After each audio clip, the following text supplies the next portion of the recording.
Okay, so let's start over. Okay. So your name is Youssif. Youssif? Yes. Nice to meet you. How old are you, Youssif? I'm 25. 25? Yes. And are you here for a long time in France? Yes, I have been here since ending August 2024. Uh-huh. So what are you studying here in Sciences Po? I'm studying governing the large metropolis at the urban school. Like urbanisms or? Yes, like governance cities, like urbanization and how to manage urbanization. Do you come from a city? Yes, but not a large city, not a big city. Okay. Yeah. What city do you come from? Tamale in Ghana. Okay. Yeah. So I'm going to ask broad questions and then focus more on one specific topic. Okay. So when you think about nothing these days, what are your thoughts? Basically, my thoughts is just about how I can contribute my quota to the well-being of society, whether my own place or the world, how I can contribute to making the world a better place. Basically, those are the things I think about and how I can position myself, build myself to be able to do that. That's very nice of you. And what are your political preoccupations? Like when you see societies today, what are the changes you would like? Basically, maybe based on where I'm coming from, I see a lot of segregation and kind of inequality within our societies. There are a lot of global things we talk about, but when you go deep into specific places, like you don't really see it. So there is some kind of a gap or split in whatever we are doing at different places. So basically that is what I think about, and then that is what I think we should work towards, making every place have the opportunity to be the best it can be. What can you do with 50 euros per month in your town in Ghana? 50 euros. Yeah, is it a lot or? Yeah, 50 euros would be a lot because I think exchange rate is about somewhere 15. So 50 euros will be times 5 in my currency, and that is really a lot. Yes. Can I ask you a personal question? You don't have to answer. Okay. So how much do your parents earn? You know, where I'm coming from is very informal, and my parents are not in the formal sector. So it will be very difficult to really even themselves tell how much they earn, but it's not that much. It will be up to 50 euros a month. I'm not sure. Each of them 50 euros or together 50 euros? Each of them? Each of them? Yes. Like my father is a driver, not a formal driver like here. And it is even seasonal. His work is seasonal. It depends on the season. That is where he gets more jobs, you know. And it's not that much. It's not that much. Yeah. So if they would receive 50 euros per month, it would double their income, right? Yes, I think so. What kinds of purchase do you think they will make, or what kind of expenditures they will grow? In terms of expenditure and purchase, it's just maybe to be limited to personal items. For instance, in terms of food, they might want to eat better than they do. In terms of clothing, they might want to wear better than they do. You know, when they are able to afford whatever good they see within society, they might want to acquire that, but there's still some basic needs that is lacking, which 50 euros, for instance, you said might not be able to achieve that. So I think... What basic needs do you have in mind? For instance, like housing. I'm not sure they have adequate housing as we speak. And it is a serious thing, and 50 euros might not be able to do that. So it will be about what can be done to really sustain their income and increase their income to be able to achieve that. But in the meantime, it's just improving the basic things in terms of food and then clothing. That is what might change in their purchase. Okay, because they always eat the same food, or? Yes, that has been the tradition, the norm. Yeah. you don't really have the choice to eat this, eat that. You just have some small choices you can make between, and you keep on with that. Okay. Okay, let's change topic. What do you think about climate change? Climate change is a global issue, and then it's an issue that affects everyone, irrespective of your occupation or your location. And it's an issue which need urgent attention, which need collective actions, and which needs action at the individual level, but not from only institution or only one part of our society. Do you have ideas of policies or actions that should be done to fight climate change? Personally, I am someone who champions behavioral change. For instance, there are certain things which are not sustainable, in terms of lifestyles, in terms of how much water we use, in terms of what we use, whether they are reusable or it is one-time use, and all the things that kind of impacts the climate negatively, how we can change our lifestyle in terms of adapting to the change, at the same time also mitigating. So policies I will think about is just about trying to restrict or trying to manage our lifestyles. It's about how we live our lives, our choices, and what we do.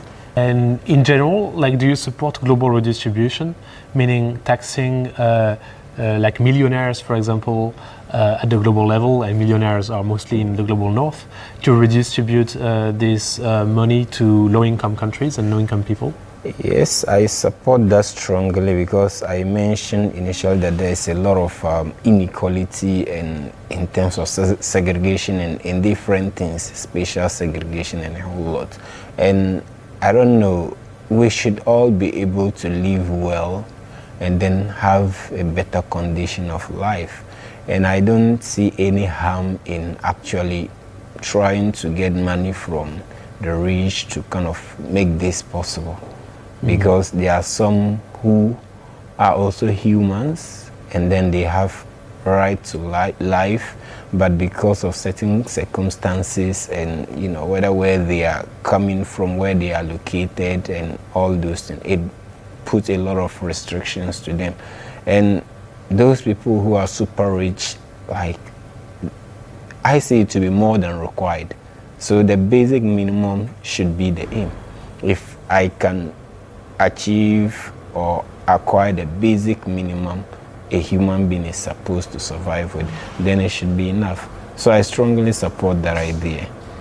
So can you explain more the thing about the basic minimum? You said that everyone should get the basic minimum, or? Yes, there are places. I've ever been to a place, a village to be specific, and I see people, you see human beings walking barefoot. And it isn't that they don't want something to wear, but they don't have it. They are very far from it. The water they drink is not what you think of, like something that you cannot imagine. People live under very, very, very bad circumstances. And it isn't that they just want to live that way, but it is what is available to them. Mm-hmm. So it is just links to the inequality. So if global redistribution will really try to balance out things, I think it's a good idea. Mm-hmm. Yeah. So would you yourself be willing to forego, let's say, 5% of your income? So now I guess you're a student, so you must not have a high income, but let's say in your future lifetime when you have a job, will you be willing to forego 5% of your income if it is used to fight poverty and climate change? Very much willing to do that. I can say whether I like it or not, based on maybe it might be limited to my personal experiences and my background.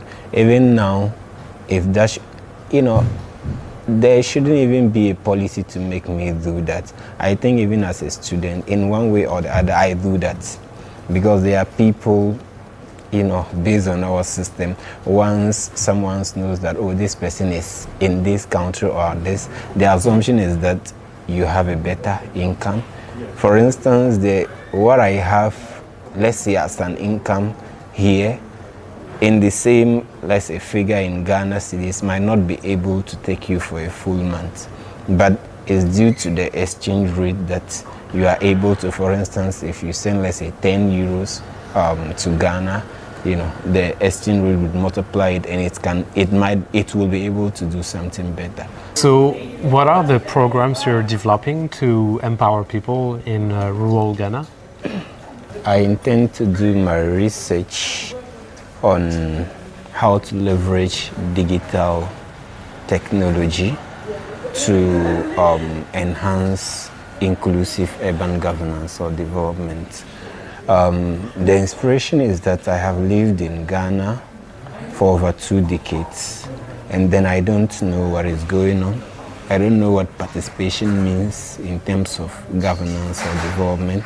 We have a decentralization system, and then at my city level, it's a metropolitan area. So we have a metropolitan assembly. They do the planning and implementation of development. They manage the development of the jurisdiction. But I have never had anything like any platform that invites people to actually share their views or any whether it is a community meeting, it's a council meeting, it's a review meeting. No, I have never had access to that, and I've never heard about that. When you come to the neighborhood level, the community level, we have unit committees with the assemblyman and other unit committee members. I don't have an idea of how the assemblyman communicates with the entire community. I don't know how he represents the community in the assembly, because there's no platform that kind of establish that kind of communication. For instance, I'll just be in my community, all of a sudden I'll see something going on. I don't have an idea where from it, what is happening, and it definitely affects me, whether positively or negatively. So I am thinking of how we can leverage, and in Tamale, for instance, literacy level is low, and a lot of things are a bit low because there's a bit of segregation between the south and then the north. But at least I said none of my parents are literate, but currently they use phones and then they have WhatsApp on it. They are able to send me a voice message or at least call me, but without reading and writing. So how can we, as a community, as a neighborhood, the basic level unit, leverage this platform? And I see a lot of our parents and other people have really developed interest in having this Android phone. For whatever reason, people want to use it. And I can say, for instance, my parents and a whole lot of other people I know who used it. And how can we use this to create platforms that already exist, like WhatsApp? I have a WhatsApp class group. Each class I have a group. How do we create community groups?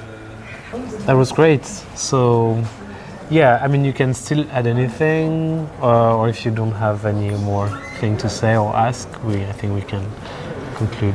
Yeah, I think basically that is what I just want to say. So, in addition to any other policies, especially where I'm coming from, it's just about human beings. It's about human empowerment. It's about giving people opportunities. So that gave me the motivation and hope that I can do better. Yeah. And then I kept on working hard, and then seeking for opportunities to really build myself to be able to do. And that is what trend I have followed up to finding myself in an elite school, but I don't belong to that class. Yeah, I think this is the feeling of many people in this school, that it's a bit weird to be in this elite. Well, I'm wishing you the best of the success for your programs, and hopefully you'll be able to teach people in your communities to be as successful as you are. Thank you very much.